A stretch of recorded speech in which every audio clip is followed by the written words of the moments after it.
عليكم البنات، ان شاء الله تكونوا بخير وعلى خير. مرحبا بكم في قناتكم ام اش كويزين اند فلوجز. اللي ما اشتركش عندي في القناه يشترك في القناه ويفعل زر الجرس باش يوصلكم كل جديد. ومرحبا بكم معنا. اليوم جبت لكم طريقه تحضير سلطه رويال او السلطه الملكيه. تجي مالحه حلوه وتجي بزاف بنينه. نبداو بطريقه التحضير. هنا نحتاج الروز تاعنا بعد ما غليته هنايا وصفيته ودرت عليه الماء بارد باش تقعد الحبه باينه على اختها. والزروديه تاعي خليتها طويله هكا تاني ودرتها تغلي في الماء ودرت عليها شويه ملح. بنفس الطريقه تاني درت الجلبان يغلي ودرت عليه شويه ملح، والبطاطا كذلك بها بقشورها تغلي ومعها شويه ملح. وهنايا البيتراف ولا الباربا هنايا شريتها ميركادونا هكا واجده، سينو اللي عنده ماشي طايبه يطيبها وحده. ونقطعوها بشكل مربعات صغيره. كاع الخضره تاعنا غادي نقطعوها على شكل مربعات صغيره بنفس الطريقه كما راكم تلاحظوا. وزروديه كذلك نقطعوها بنفس الطريقه. نجيو هذاك نحكوا عليها شويه ثوم، راس صغير تاع ثوم. هي من الافضل نحضروا كاع هاد الخضره تاعنا قبل. وهنا نقطعوا زروديه بنفس الطريقه تكون صغيره. بعد ما خليناها تبرد كي نقلعوها نخلوها تبرد نشلوها بما بارد باش تكون محافظه على اللون تاعها. وهنا نحتاجوا بيض السمان، هذا البيض اللي يجي هكا صغير بيض السمان للتزيين. وبطاطا نفس الطريقه تاني نقطعوها مربعات صغيره. بعد ما خليناها بردت قشرناها وخليناها بردت بهذه الطريقه. كامل الخضره تاعي نقطعوها بنفس الطريقه. وهنا غادي نحتاج اناناس باش نحتاج الفوقاني باش نزين به ودوك تشوفوا الطريقه كيفاش نحضرها. الاناناس نغسلوها مليح مليح. وهنا باغي نحضروا لا فينيغريت تاعنا. نحتاجوا عصير حبه ليمون، نحتاجوا واحد المغرف تاع خل، ونحتاجوا زيت زيتون، نص كاس تاع زيت زيتون صغير، وشويه ملح، ونزيدوا لها شويه حرام.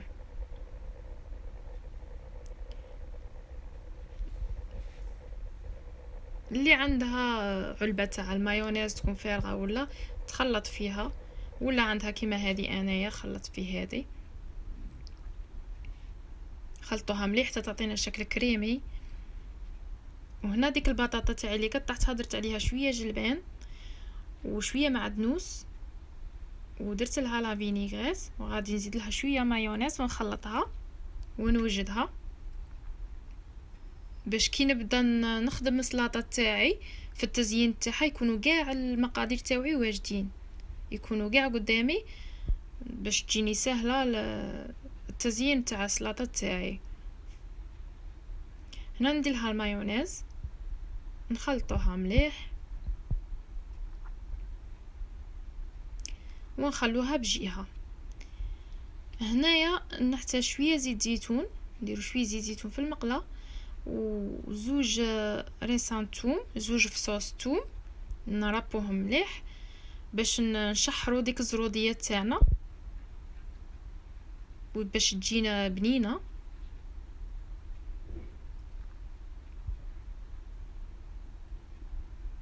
دوك تشوفوا الطريقه كامله. هنا نشعلوا النار تاعنا ونحركوا داك الثوم مع الزيت، مع زيت زيتون. ما نخلوش الثوم تاعنا ينحرق، غير يبدا يغلي شويه نديروا عليه زروديه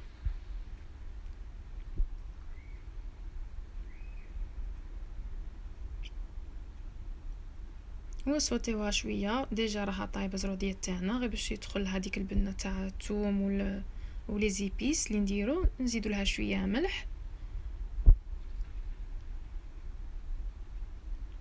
وشويه فلفله حمراء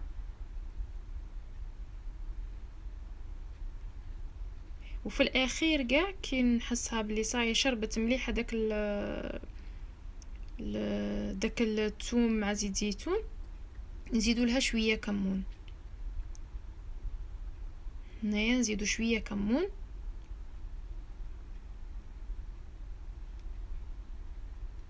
ونخلطوها شويه ونطفوا عليها النار. كمون نزيدو في التالي كاع،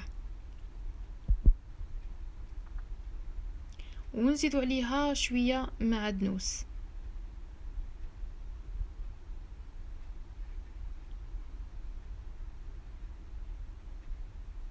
هنا راني مطفيه النار عليها، درت معدنوس وغادي نزيد شويه لا فينيغر اللي درتها باش تعطي هذيك الحموضه شويه. والزروديه تاعنا راها واجده. ومن الجهه الثانيه تاني ندير شويه زيت زيتون شويه ثوم نفس الطريقه باش نصوتي لي كروفيت تاوعي للتزيين، شويه ملح شويه حرار.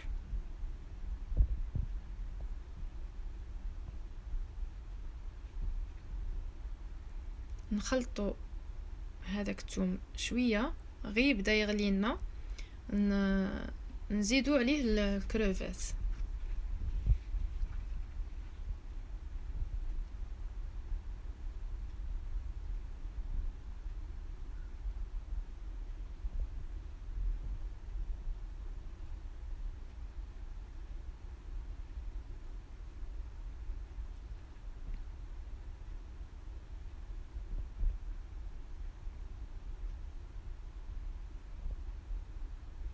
ونعصروا عليها نص حبه ليم باش تجينا بنينه بزاف. جربوا هذه الطريقه ما راح تندموا عليها. ونصوتيوها. هنا تقريبا راها واجده كروفيت تاعي صاي، راح نطفي عليها النار. باش نحضروا الرز تاعنا نحتاجو الطون، نحتاجو مايس والمايونيز ولا فينيغريت تاعنا. وهنا درت الروز تاعي زدت عليه الجلبان اللي غليته، ونزيدو عليه المايس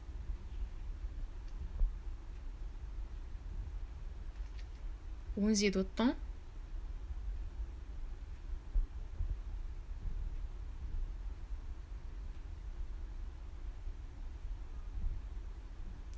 هاد الكميه تاع السلطه اللي درت انا، البلاطو اللي درته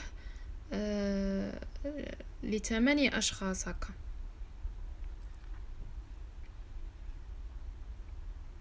نخلطو هادوك مع بعض كاع، الجلبان المايس والطون مع الرز، ونزيدو لهم لا فينيغريت تاعنا.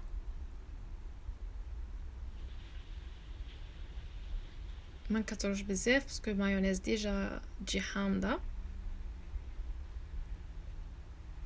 ونديرو المايونيز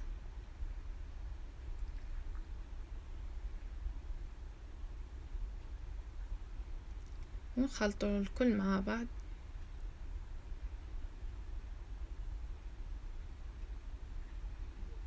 يجي بزاف بنين الرز بهذه الطريقه، يخلطوا معاه الجلبان والمايس مع الطون.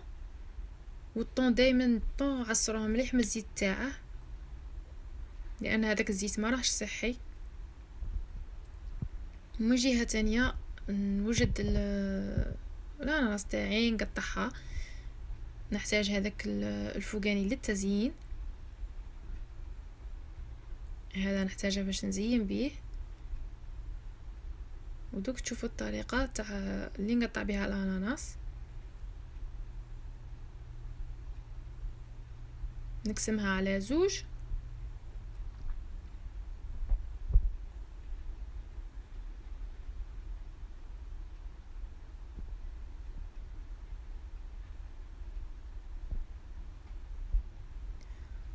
ونبدو نقلوا لها هذاك العظم الوسطاني، هذاك اللي يجي قاصح، هذاك ما ينتكلش، هذاك ينقصوه ونحفروها مليح. لانه هذه هي اللي غادي نزين فيها، غادي نعمر فيها واحد الحشوه اللي غادي تشوفوا معايا طريقه التحضير تاعها. غادي نقلع عن الحاجه اللي تنتكل من الاناناس ونخليها فارغه باش نقد نعمرها.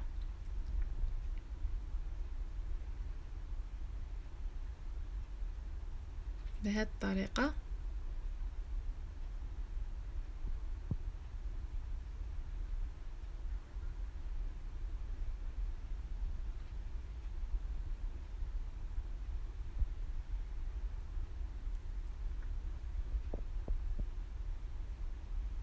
نخلو هذيك شويه هكا فيها باش تعطينا بنه اكثر، تجي كي جو هكا.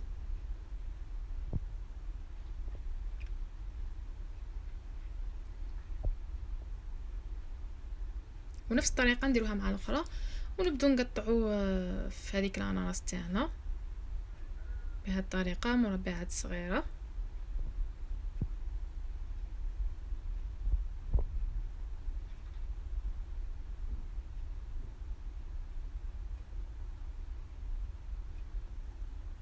ونديروها في صحن ونجيبو التفاح. انا استعملت هنا تفاحه ونص، نقشروها ونقطعوها تالي مربعات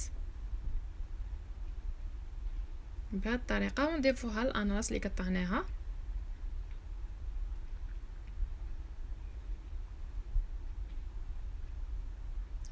نحطو داك التفاح مع الاناناس،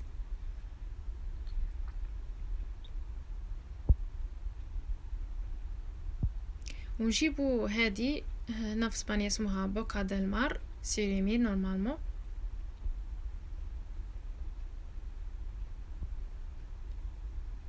ونزيدوه مع داك التفاح والاناناس، ونجيبو الصلصه روخه هذه لا صوص روج.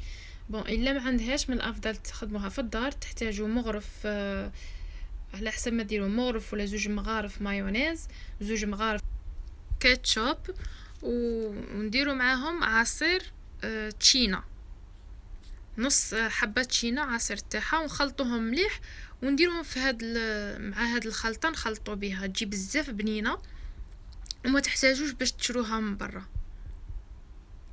انا هنا شريتها واجده.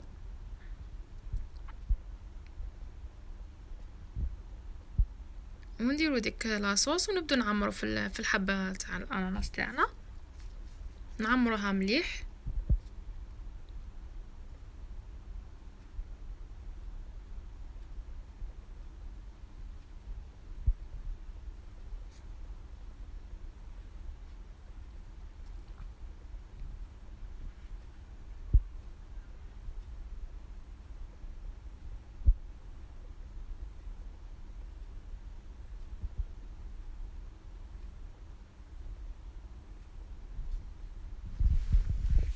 نعمرو داك الحشو مليح.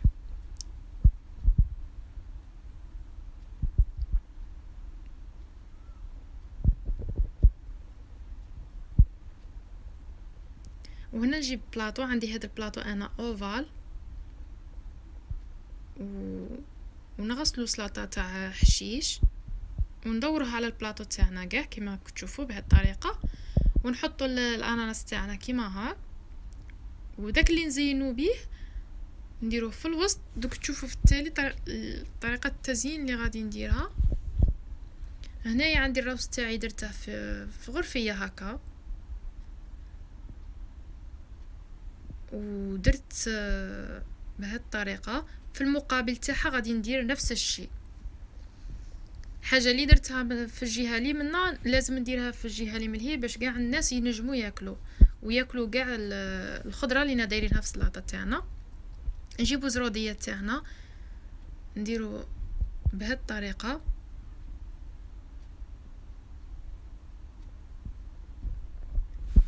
كما راكم تشوفوا كما درت منا راني ندير ملهيها. البيتراف تاعنا رانا هنايا درنا له لا فينيغريت، والخيار كذلك قطعته مربعات. ما قديتش نوريكم باش ما يجيش بزاف طويل الفيديو. وهنايا هذيك البطاطا تاعي نديروها هكذا.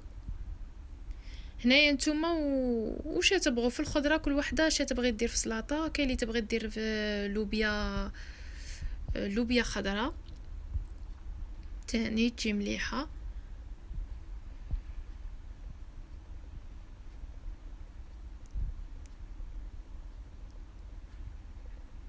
بنفس الطريقة ندير في الجهة وفي الجهة المقابلة تاعها.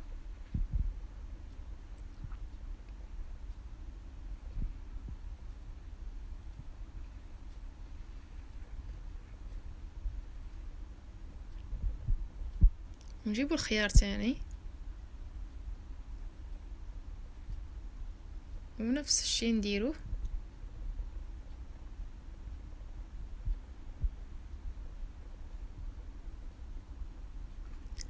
ونجيبو الباربة تاعنا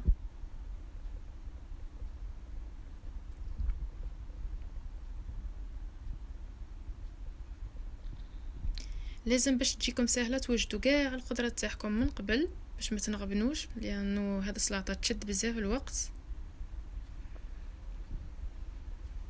هنايا عندي مايس مخلل كيما ها كيما عندنا جاي صغير نحتاجه للتزيين. هنا عندي البيض تاع السمان اللي وريته لكم بعد ما غليناه وقشرته، ولا لا طوماط سوريز. نديرو الطوماطيس تاعنا فوقها حبه تاع البيض، ونجيبو كروفيت اللي صوتيناها بهذه الطريقه نديروها، وراح نغرسهم في ديك اللي راني مزينه بها تاع الاناناس هكذا.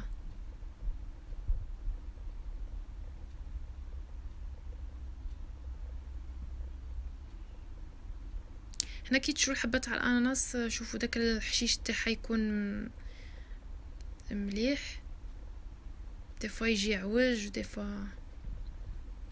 هنا نفس الطريقه نديرو حبه تاع طوماطيس، نديرو حبه تاع البيض فوقها، وهنايا نجيبو ديك المايس اللي قلت لكم مخلل ونعاكس، ندير مره هاك مره هاك وندور كامل هذيك الحشيشه هذيك.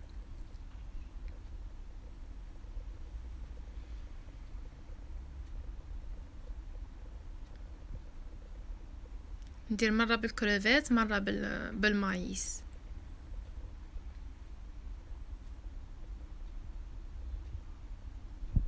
ونكمل بنفس الطريقه، تجيني هكا دايره.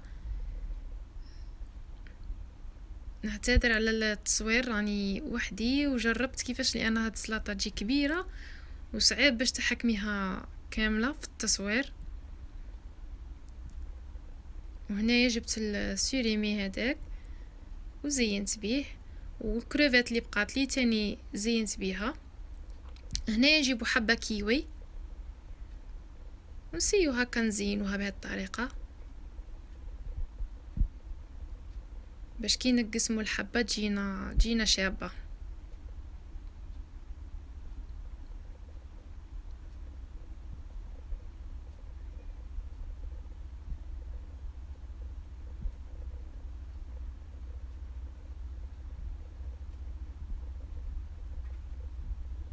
جينا بهذا الشكل ونزينو بيها. هي المفروض نديرها هكا فوق الروز، نداري نديرها فوق الحبه تاع الروز تجي شابه، ولكن بلاطو جا ضيق بزاف.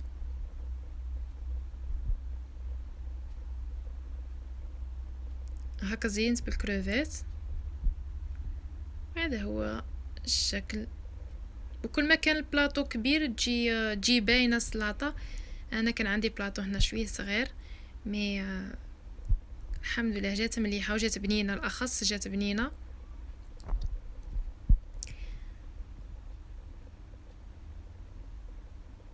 هاد السلطه تجي بزاف بنينه، تجي مخلطه مالحه وحلوه. واي حاجه عندك تنجمي تحطيها فيها تجي بزاف بنينه. ما ان شاء الله نتمنى تجربوها وتردوا لي اخبار في لي كومونتير وتقولوا لي كيفاش جاتكم. بصراحه ما تحشمش قدام الضياف.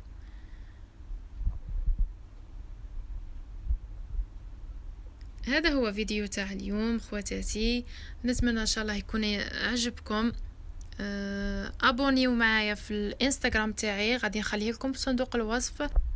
وما تنسوش الاشتراك في القناة والضغط على زر الجرس باش يوصلكم كل جديد. نتلاقوا ان شاء الله في فيديو جديد. الى اللقاء.